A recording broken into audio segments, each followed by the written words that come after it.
Morning from Puri. আজকের অনেক সকাল সকাল উঠেছি একটা বিশেষ কাজে যাওয়ার জন্য। ঘড়িতে টাইম হয়েছে এখন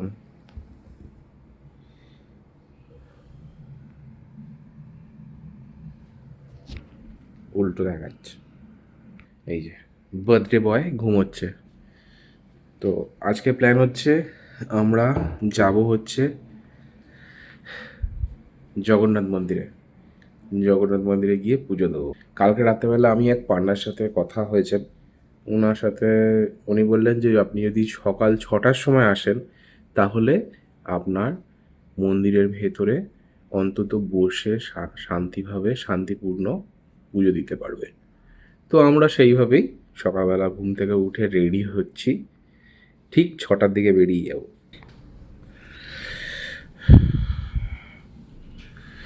দেখো আকাশে চাঁদ আছে এখনো, ওদিকে ভোর হচ্ছে। উফ, অপূর্ব লাগছে, অপূর্ব।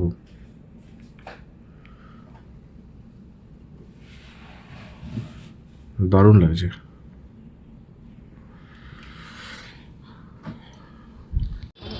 জয় Jagannath, good morning.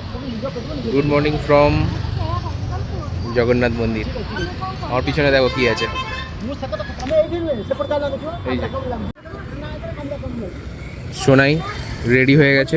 Good morning Papan, good morning and happy birthday. তো আমরা সবাই মিলে সেরে চলে এসেছি সেজে গুজে। আজকে মন্দিরের পুজো দেবো। আর ওই হচ্ছে আমাদের মন্দির। ঘড়িতে টাইম হয়েছে এখন 6:37। যার সাথে কথা বলেছিলাম উনি চলে এসছেন, জগন্নাথ ধামের আমাদের ঠাকুরের পূজারি উনি, বা ওই পান্ডা যাদেরকে বলেন। তো উনি চলে এসছেন, উনি আসুক তারপর আমরা ওনার সাথে যাব। সত্যি কথা বলতে আমার এখানে সম্পূর্ণ নতুন, আমি সম্পূর্ণ নতুন, কারণ আমি অনেক ছোটোবেলায় এসেছি। আমি কোনো ইনফরমেশান এখানে জানি না, আমি জেনে তোমাদেরকে আপডেট দিচ্ছি।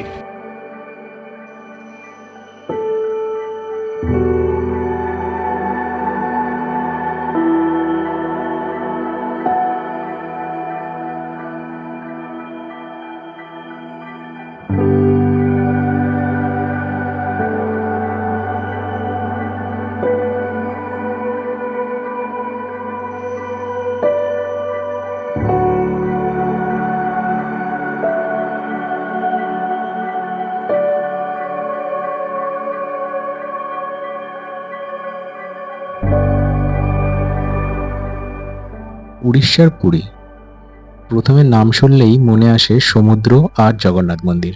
শুধু একটা মন্দির নয়, এ যেন কোটি কোটি মানুষের বিশ্বাস আর ভালোবাসার এক মিলন ক্ষেত্র। ভারতের অন্যতম পবিত্র স্থান পুরীর জগন্নাথ মন্দিরের এই দৃশ্যটা দেখুন। এটি শুধু একটি উপাসনালয় নয়, এটি হাজার বছরের পুরনো এক সংস্কৃতি ও ঐতিহ্যের সাক্ষী। কলিঙ্গ স্থাপত্যশৈলীর এক অনবদ্য উদাহরণ হলো এই মন্দির। বিশ্বাস করা হয় মন্দিরের প্রধান বিগ্রহগুলি ভগবান শ্রীকৃষ্ণের দেহাবশেষ থেকে তৈরি। এই বিগ্রহগুলি প্রতি 12 বছর অন্তর নবকলেবরের নামে একটি বিশেষ অনুষ্ঠানে পরিবর্তন করা হয়। বছরের পর বছর ধরে এখানে যে মহাপ্রসাদ তৈরি হয় তা বিশ্বের বৃহত্তম রান্নাঘরের এক অন্যতম নিদর্শন। রথযাত্রার দিন যখন লক্ষ লক্ষ মানুষ একসাথে রথের রশি ধরে টানে, তখন সেই দৃশ্য সত্যি ভোলার নয়।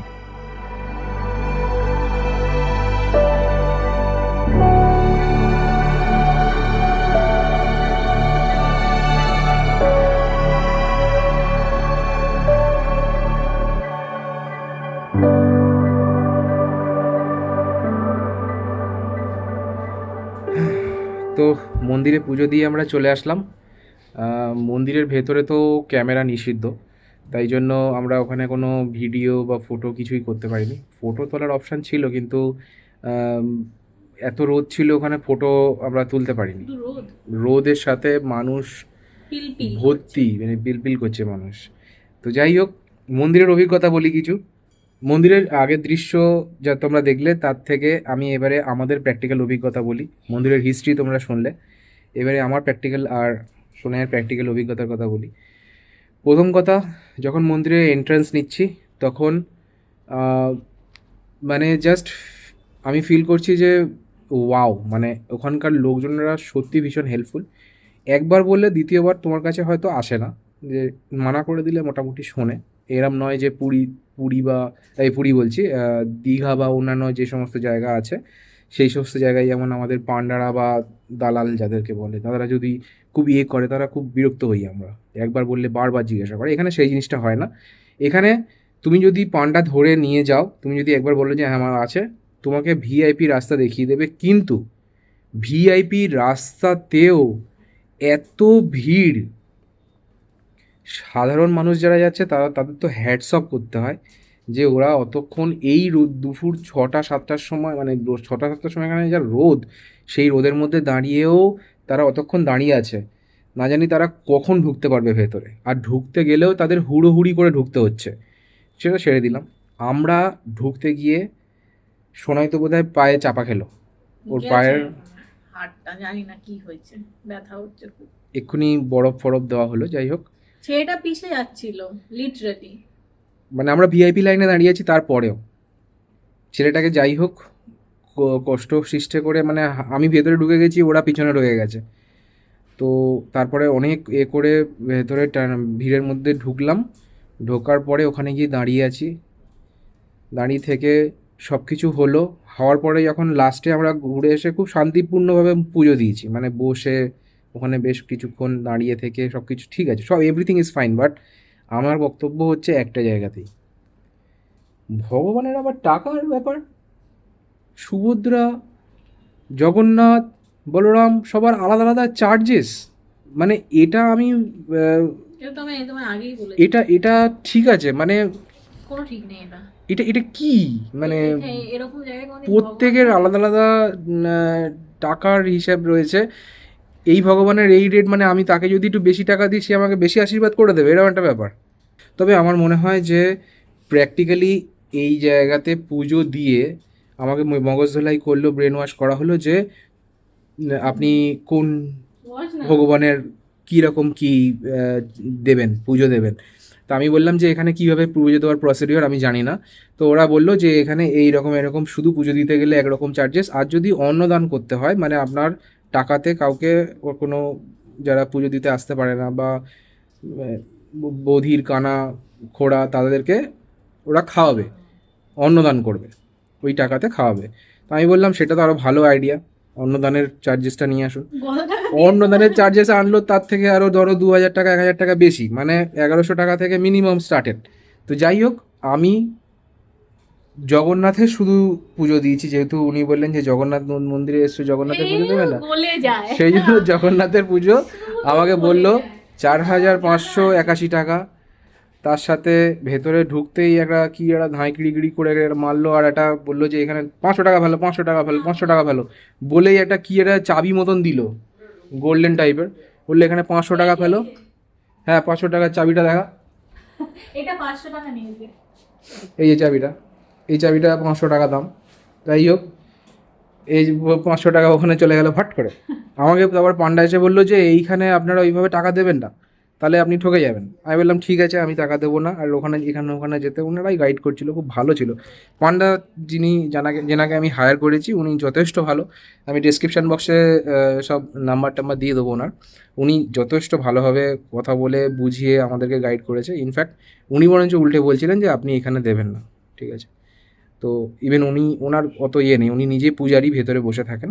যাই হোক, উনি বললেন যে একটা কাজ করুন, আপনি বাড়ি যান, আপনার বাড়িতে মানে হোটেলে যান, আপনি এখানে যা প্রসাদ হবে আমি আপনাকে দিয়ে যাব। যাই হোক, এটা সম্পূর্ণ সব ঠিক আছে, কিন্তু শুধুমাত্র আমার বক্তব্য হচ্ছে এরকম রেট কেন, এরকম রেট থাকাটা কি উচিত? আপনি যদি আমার যদি পুজো দিতে হয়, আমি আমাদের বিপত্তারিণী কালীবাড়িতে পুজো দিতে যাবো সোনারপুরে বা রাজপুরে, তো সেইখানে যদি পুজো দিই, আমাদের ওখানে মানে আমার কাছে অত অর্থ নেই। আমি যদি বাইরে থেকে ভগবানকে ডাকি, আমাকে ভগবান কি আমাকে হয়তো সাড়া দেবে না। আমি জানি না এটা কি, মানে এর পিছনে লজিক কী আছে। যাই হোক, আমি খরচা করে এসেছি মোটামুটি। আমার আজকে 7,000 টাকা শুধু মন্দিরে পুজো দিতে গেছে, অন্নদান করতে গেছে, 7 দিনের খাওয়াবে বলেছে। আমি 7,000 টাকা দিয়ে এসেছি, প্লাস এখনও পান্ডার ওই টাকা ফাঁকা হেন তেনা সবগুলো দেওয়া হয়নি, ওগুলো দেবো এখনও। মোটামুটি আরও ধরে নাও 10,000 টাকা যাবে, মানে আরও 3,000 টাকা যাবে, টোটাল 10,000 টাকা মতন খরচা হবে। যাই হোক, ভালো। আজকে 21শে জুলাইতে আমাদের আজকের লাঞ্চ হচ্ছে ডিম ভাত। না, হ্যাঁ, তো ওকে বলে ওটা 21শে জুলাইতে সবাই হচ্ছে ডিম আর ভাত খাচ্ছে, তাই জন্য আমরা হচ্ছে ডিম ভাত খাচ্ছি। Egg curry rice. তোমরা কি অর্ডার দিয়েছো? আমরা তো থালি অর্ডার দিয়েছি, কি থালি? দুটো চিকেন থালি, একটা ফিশ থালি। দুটো কি দেবে জানি না, তাই দেবে, যা অর্ডার দিয়েছো তাই আসবে। কি আছে সেগুলো জানি না। আচ্ছা, তো এই ব্যাগটায় করে কী কী এসছে আমি সব দেখিয়ে দিচ্ছি তোমাদেরকে, এক এক করে সব বের করলাম। এই প্লাস্টিকে করে এসেছিলো। যাই হোক, এটা দিয়েছে হচ্ছে, দেখে তো রাইস মনে হচ্ছে, রাইস। এটা একটা সবজির তরকারি, এটাও একটা সবজির তরকারি মাটির ভাঁড়ে করা। এটাও একটা রাইস, রাইসের সাথে কিছু আছে যেটা কালো হয়ে গেছে। এটা এটা পোলাও, মানে কিছু একটা, এটা পোলাও টাইপের। আর এখানে দিয়েছে হচ্ছে পায়েস। আচ্ছা, এখানে অনেকগুলো প্রসাদ আছে, এবার তো কোনটা খাবি বল? এগুলো মিষ্টির আইটেম আছে, এগুলো ভাত ভাত, এটা পায়েস, এটা খাবি? পায়েস ভালো লাগে পায়েস। আচ্ছা, আর একটু পোলাও মালপোয়া কি বলে এটাকে, খেয়ে দেখ। বাবারে, তো ছেঁড়াই যায় না। একটু শক্ত আছে,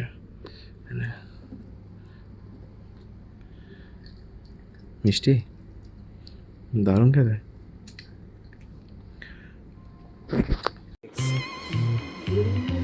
আচ্ছা চলো, পাপানের বার্থডে হচ্ছে, এই হচ্ছে কেক এসছে আমাদের। হ্যাঁ, এই যে বার্থডে বয়, একটু হাসো। নাও নাও, কাটো কাটো, শোনা একটু বসে পড় তুই ওর সাথে, পারবি তো? এই একটা ওই নিয়ে এসছি, ওই হ্যাঁ হ্যাঁ হ্যাঁ, ওটা কি কেকে পড়বে নাকি? কেকে পড়ে না তো? আচ্ছা,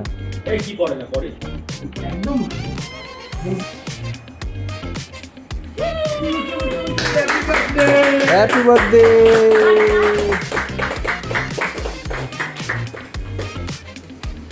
Happy birthday to you. Happy birthday to you. Happy birthday. Copyright খেয়ে যাবো আমি।